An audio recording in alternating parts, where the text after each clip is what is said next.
Hey there, Broby223 here, and thanks so much for tuning into my YouTube series featuring a variety of different 12-gauge ammo tests. This is episode 1.1, where today we're going to look at Winchester's 3-inch BlindSide Elite Steel Hex BB. The load consists of Winchester's Hex Steel Shot loaded into their diamond cut wad.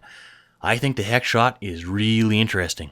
Its cube-shaped projectiles allow for significantly more shot to be stacked into the wad, and I suspect their unique square geometry might also provide better terminal cutting and crushing action by comparison to round shot.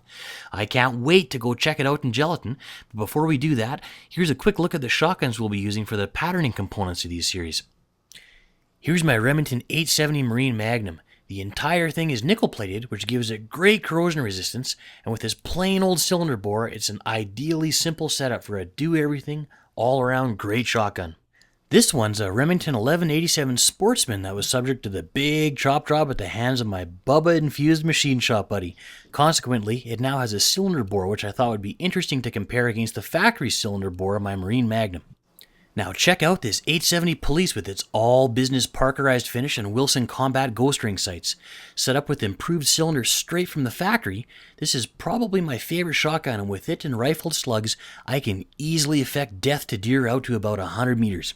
And lastly, this is my Remington 870 Express with a factory 21-inch vented rib barrel threaded for screw-in rem chokes. Even though the wood is cheap laminated birch, I have to confess I kinda like its looks. I got it set up for our patterning test with a factory Remington modified screw-in choke. Okay, back to the Winchester Elite BlindSide. Let's check out that BB-size steel hex shot in Gelatin.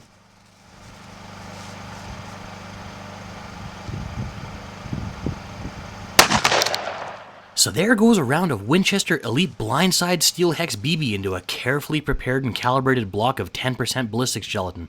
For those wanting to calculate their own corrections as per Duncan McPherson's excellent bullet penetration model, I've included the calibration BB data in the title text. Overall penetration with this round was very weak compared to other BB loads I've tested.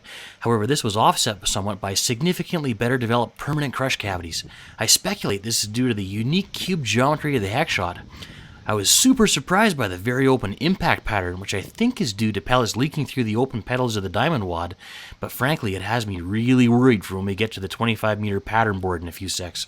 In fact, why don't we do that right now? I got the pattern boards all set up 25 yards downrange, and the 4 shotguns I showed you earlier in the episode are all set up and ready to go. Here's a quick review of their chokes. Cylinder bore, cut down cylinder, improved cylinder, and modified choke. Here we go.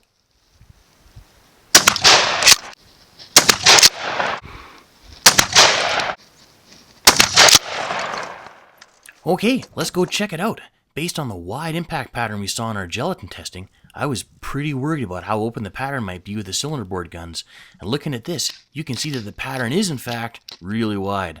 But because of all that extra shot afforded by the stacking of the square pellets, there's still a respectable number of hits inside our reference circle. Not much different with the cut down 1187. While about 20% of the pellets missed the pattern board completely, there's still a real healthy number inside that 12-inch reference disc.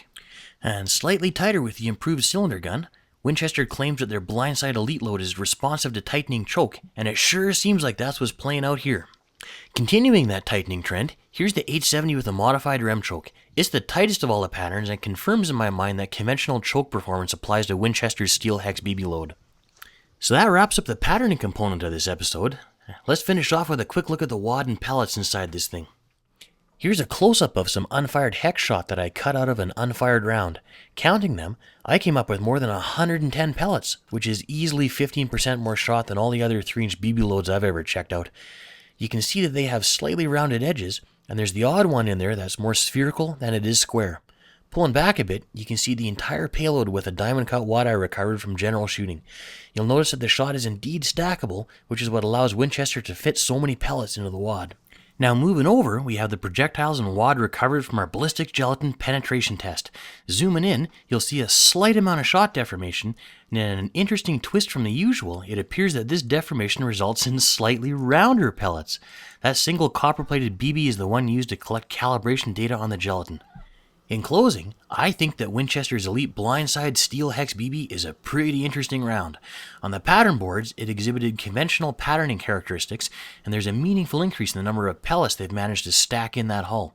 In the gelatin tests, I was impressed with a better than average permanent crush cavity geometry, but this came at the cost of very disappointing penetration performance.